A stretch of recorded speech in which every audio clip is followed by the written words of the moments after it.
औज़ुबिल्लाहि मिनश्शैतानिर्रजीम बिस्मिल्लाहिर्रहमानिर्रहीम। I am Mohammad Uzair Naveed. Physics के इंट्रोडक्शन के बारे में बात करेंगे एंड इंट्रोडक्शन ऑफ फ़िज़िक्स के साथ साथ हम फ़िज़िक्स के कुछ ब्रांचेस भी डिस्कस करेंगे। सबसे पहले आते हैं फ़िज़िक्स की डेफिनेशन की तरफ। तो फ़िज़िक्स की definition, a branch of science which deals with the interaction of matter and energy. यानी हम कह सकते हैं कि फ़िज़िक्स साइंस की एक ऐसी ब्रांच है जिसमें हम मैटर और एनर्जी इन दोनों के बारे में डिस्कस करते हैं एंड देयर इंट्रैक्शन, इन दोनों के ताल्लुक़ के बारे में हम पढ़ते हैं। अब अगर हम बात करते हैं मैटर की, तो मैटर क्या है? Anything which has mass and occupied space is called matter. अब हम कहते हैं कि मैटर हर वो चीज़ होती है जो वज़न रखती है और जगह घेरती है। तो अगर हम अपने आसपास नज़र दौड़ाते हैं तो हमें मालूम होता है कि हमारे आसपास जितनी भी चीज़ें मौजूद हैं वो सब कोई ना कोई वज़न भी रखती हैं और किसी हद तक जगह भी घेरती हैं। मैटर चाहे किसी भी हालत में मौजूद हो, चाहे वो अपनी सॉलिड हालत में मौजूद हो, गैस की हालत में मौजूद हो या लिक्विड की हालत में मौजूद हो, लाजमी तौर पर उसका कोई वज़न भी होगा और वो जगह भी घेरेगा। तो हम अगर देखते हैं अपने आसपास तो हमें नज़र आता है कि हमारे आसपास जितनी भी चीज़ें हैं, आप इस वक्त जिस जगह पर मौजूद हैं अपने आसपास अगर नज़र दौड़ाएंगे तो आप देखेंगे कि जितनी भी आपके आसपास चीज़ें मौजूद हैं वो सब की सब ऐसी हैं जिनका कोई ना कोई वज़न भी है और वो जगह भी घेर रही हैं। तो हम कह सकते हैं कि ये तमाम ही चीज़ें क्या हैं? मैटर हैं। तो हम आगे अगर हम देखते हैं एनर्जी के बारे में, तो एनर्जी क्या है? Ability of doing work is called energy. Energy क्या है? काम करने की सलाहियत को हम एनर्जी कहते हैं। अब फिज़िक्स की टर्म्स के अंदर अगर हम देखें तो कोई भी ऑब्जेक्ट जो है वो क्या करता है? काम करता है, वर्क करता है। लेकिन वर्क करने के लिए उसको किस चीज़ की ज़रूरत है? एनर्जी की ज़रूरत है। तो यही जो वर्क करने की सलाहियत है बेसिकली वो क्या है? एनर्जी है। हम जिसके अंदर हम ब्रांचेज ऑफ फिज़िक्स डिस्कस करते हैं। कुछ main branches of physics are given below. तो हमें कुछ फिज़िक्स की मेन ब्रांचेज जो है वो यहाँ डिस्कस करते हैं। सबसे पहली जो फिज़िक्स की ब्रांच है वो क्या है? मैकेनिक्स। मैकेनिक्स की अगर हम बात करें, it deals with the motion of objects with और विदाउट रेफरेंस ऑफ फोर्स। अगर हम फिज़िक्स की टर्म में देखें तो हम कहते हैं कि हमारे जो ऑब्जेक्ट हैं वो सिर्फ दो ही स्टेट में मौजूद हो सकते हैं। मींस या तो वो रेस्ट की हालत में मौजूद होंगे या फिर मोशन की हालत में मौजूद होंगे। तो अगर हम कहें कि रेस्ट की हालत में मौजूद हैं और अगर हम कहें कि मोशन की हालत में मौजूद हैं, तो हम कैसे किसी ऑब्जेक्ट को मालूम कर सकते हैं कि वो रेस्ट की हालत में मौजूद है या वो मोशन की हालत में मौजूद है? तो अगर हम इसको देखें तो मोशन की हालत में मौजूद है कैसे मालूम करेंगे? इसके बारे में हम कह सकते हैं कि अगर कोई ऑब्जेक्ट अपनी सराउंडिंग के हिसाब से अपनी प्लेस को चेंज करता है तो वो मोशन की हालत में मौजूद है। अगर कोई ऑब्जेक्ट अपने सराउंडिंग के एतबार से अपनी प्लेस को चेंज नहीं करता तो वो रेस्ट की हालत में मौजूद है। तो यहाँ मैकेनिक्स के अंदर जो हम पढ़ने वाले हैं वो किसके बारे में पढ़ने वाले हैं? यहाँ हम पढ़ेंगे मोशन के बारे में, यानी वो ऑब्जेक्ट जो मूवमेंट कर रहे हैं, जो मूव कर रहे हैं। अब वो किस तरह मूव कर रहे हैं? विद और विदाउट रेफरेंस ऑफ फोर्स। अब फोर्स क्या है? फोर्स की डेफिनेशन है, force is an agent which changes और tends to changes the state of rest और of motion of a body. यानी फोर्स एक ऐसा एजेंट है, फोर्स एक ऐसी चीज़ है जो क्या करता है? किसी भी ऑब्जेक्ट की जो स्टेट है, जैसे स्टेट मैंने कहा कि दो ही स्टेट है, या तो मोशन या तो रेस्ट, यानी उस स्टेट के अंदर जो तब्दीली लाने वाला एजेंट है वो क्या है? वो एजेंट फोर्स है। यानी हम कह सकते हैं कि हम इस ब्रांच के अंदर हम किसके बारे में पढ़ेंगे? ऑब्जेक्ट की मूवमेंट के बारे में पढ़ेंगे। अब हम आगे चलते हैं तो हमारे पास जो नेक्स्ट ब्रांच है फिजिक्स की वो है इलेक्ट्रिसिटी।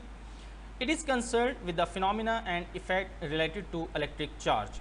यानी इस ब्रांच ऑफ फिजिक्स के अंदर हम डिस्कस करेंगे इलेक्ट्रिक चार्ज के बारे में, ठीक है, उसके फिनोमिनास के बारे में और उसके इफेक्ट्स के बारे में।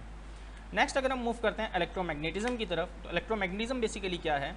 It deals with observation, principles and methods that are relate electricity and magnetism.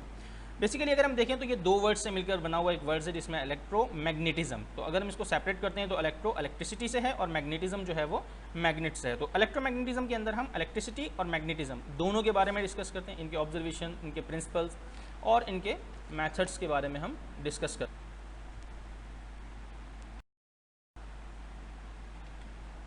अब अगर हम आगे आते हैं तो हमारे पास एटॉमिक फिजिक्स मौजूद है। एटॉमिक फिजिक्स क्या है? It is concern with the properties and structure of atom. Atom क्या है? एटम के बारे में हम पहले 9th क्लास की केमिस्ट्री में भी डिस्कस कर चुके हैं। तो एटम को हम क्या कहते हैं कि एटम क्या है? The smallest particle of matter. Every object consist of smallest particle called atom. यानी कि हम कह सकते हैं कि जितने भी हमारे पास मैटर है वो छोटे छोटे पार्टिकल, स्मॉलेस्ट पार्टिकल से मिलकर बने हुए हैं और वो स्मॉलेस्ट पार्टिकल्स क्या हैं? एटम है। तो हम इस फिज़िक्स की ब्रांच में जिसका नाम एटॉमिक फ़िज़िक्स है, इसमें हम फिज़िक्स के इस ब्रांच के अंदर हम एटम की स्टडी करते हैं, एटम के बारे में पढ़ते हैं, उसकी प्रॉपर्टीज़ और उसकी स्ट्रक्चर के बारे में। आगे हम देखते हैं सॉलिड स्टेट फिज़िक्स। जैसे कि स्टार्टिंग के अंदर भी मैंने थोड़ा सा इसको डिस्कस किया कि हम कह सकते हैं कि जो हमारे पास मैटर होता है वो 3 हालतों में पाया जाता है, जिसके अंदर सॉलिड है, लिक्विड है और गैस है। तो यहाँ पर इस सॉलिड स्टेट फिजिक्स के अंदर हम डिस्कस करते हैं मैटर की सॉलिड स्टेट के बारे में, यानी कि मैटर की जो सॉलिड स्टेट है, जैसे हम अगर अपने आसपास इर्द गिर्द चीज़ों के पास नज़र दौड़ाएंगे तो हमें मैटर की सॉलिड स्टेट बहुत सारी चीज़ों में नज़र आ रही होगी, यानी कि जो हमारे पास इर्द गिर्द सॉलिड्स मौजूद हैं। तो हम सॉलिड स्टेट फिजिक्स के अंदर जो है वो सॉलिड मटेरियल्स के स्ट्रक्चर और प्रॉपर्टीज़ के बारे में डिस्कस करते हैं।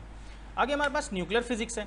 जैसे कि अभी हमने ऊपर एटम के बारे में डिस्कस किया, तो एटम को हम 9th क्लास की केमिस्ट्री में अच्छे तरीके से डिस्कस कर आ चुके हैं। तो एटम के बारे में हमें मालूम है कि एटम के अंदर क्या है कि हमारे पास सेंटर के अंदर, एटम के दरमियान के अंदर हमारे पास क्या होता है, एक पॉजिटिवली चार्ज मटेरियल मौजूद होता है। उस पॉजिटिवली चार्ज मटेरियल्स को हम क्या कहते हैं, न्यूक्लियस कहते हैं। इस न्यूक्लियस के अंदर प्रोटॉन और न्यूट्रॉन मौजूद होते हैं। तो हम फिजिक्स की इस ब्रांच में इस न्यूक्लियस के बारे में स्टडी करते हैं।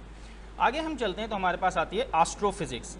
एस्ट्रोफिजिक्स की डेफिनेशन हमारे पास है, it is concern with the study of the astronomical bodies. अब एस्ट्रोनॉमिकल बॉडीज़ क्या हैं? Basically it is about the astronomy means अगर हम देखें इल्म फल्कियात, जिसके अंदर हम आज अगर हम देखें तो जो कुछ भी आसमान के ऊपर हो रहा है, जो भी आसमान में हो रहा है, यानी कि वहाँ पर सूरज मौजूद है, ज़मीन सूरज के गिर्द घूम रही है, चांद ज़मीन के गिर्द घूम रहा है, और ज़मीन के अलावा और भी प्लैनेट्स हैं जो सूरज के गिर्द अपने अपने मदार के अंदर जो है वो रिवॉल्व कर रहे हैं। तो आज हम उन सब के बारे में जानते हैं, ठीक है। तो इसी तरीके से अगर हम देखें तो जितने भी प्लैनेट्स हैं, इसी तरीके से फिर हर प्लैनेट के गिर्द जो है वो चांद रिवॉल्व कर रहे हैं, ठीक है, मून जो है वो रिवॉल्व कर रहे हैं। इसके अलावा इनसे रिलेटेड जितनी भी इंफॉर्मेशन है वो सब आज के दौर में हमें मालूम है। वो हमें कैसे मालूम हुई? वो हमें इसी तरह मालूम हुई कि हमने फिजिक्स के अंदर इन चीज़ों को डिस्कस किया। तो फिजिक्स के अंदर इसकी एक अलग से ब्रांच मौजूद है जिसका नाम है physics. Next one is biophysics. Biophysics की अगर हम बात करते हैं तो वो कहता है कि it is concern with the study of biological system in the light of theory of physics. 9th class में वो स्टूडेंट जो बायोलॉजी पढ़कर आए हैं वो बायोलॉजी के बहुत सारे ऐसे सिस्टम से वाकिफ़ होंगे जिसके अंदर हम फिजिक्स रिलेट करती है, like movement of the body. जिस तरीके से प्लांट्स मूवमेंट करते हैं, जिस तरीके से एनिमल्स मूवमेंट करते हैं, बाकी चीज़ें जो है वो मूव करती हैं, तो उसमें फिजिक्स के बहुत सारे रूल्स और बहुत सारी चीज़ें इंप्लीमेंट होती हैं। तो यहाँ पर हम क्या करते हैं, ऐसे बायोलॉजिकल सिस्टम्स जिसके अंदर हम क्या पढ़ते हैं, जिसमें फिजिक्स इन्वॉल्व हो रही है, जिसमें फिजिक्स की कोई थ्योरी इन्वॉल्व हो रही है, वो हम बायोफिजिक्स के अंदर डिस्कस करते हैं। एंड लास्ट वन इज हमारे पास जो मौजूद है वो क्या है, plasma physics. It is concern with the matter in its plasma phase. अब हम कहते हैं कि जो प्लाज्मा है ये बेसिकली क्या है, मैटर की 4th स्टेट है। It is highly ionisable form of matter, it contains positive and negative charges. यानी हमने आइंस के बारे में पढ़ा है हमने 9th क्लास की केमिस्ट्री के अंदर कि अगर किसी ऑब्जेक्ट के ऊपर, किसी एटम के ऊपर चार्ज आ जाता है, चाहे वो पॉजिटिव हो या नेगेटिव चार्ज हो, तो उसको हम क्या कहते हैं, आइंस कहते हैं। तो यहाँ पर भी अगर हम देखें तो हम प्लाज्मा फिजिक्स क्या है, it is the ionisable form of matter, यानी कि जैसे सॉलिड, लिक्विड और गैस वो तीनों क्या हैं, न्यूट्रल मैटर हैं, मटेरियल्स हैं। लेकिन यहाँ पर क्या है कि जो प्लाज्मा फेज है वो क्या है, या तो पॉजिटिवली चार्ज या नेगेटिवली चार्ज या बोथ। इसके अंदर क्या है कि इसमें हम प्लाज्मा मटेरियल्स के बारे में डिस्कस करते हैं, यानी मैटर की प्लाज्मा फेज के बारे में डिस्कस करते हैं। तो अब हम आते हैं अपने होमवर्क की तरफ। अगर होमवर्क में देखें तो लिखा हुआ है learn definition of physics and it's branches. तो अब आपने क्या करना है, फिजिक्स की डेफिनेशन याद करनी है और साथ में उसकी जो ब्रांचेस हैं उसको भी याद करना है। आज का हमारा लेक्चर। अस्सलामु अलैकुम रहमतुल्लाहि व बरकातुहू। खुदा हाफिज़।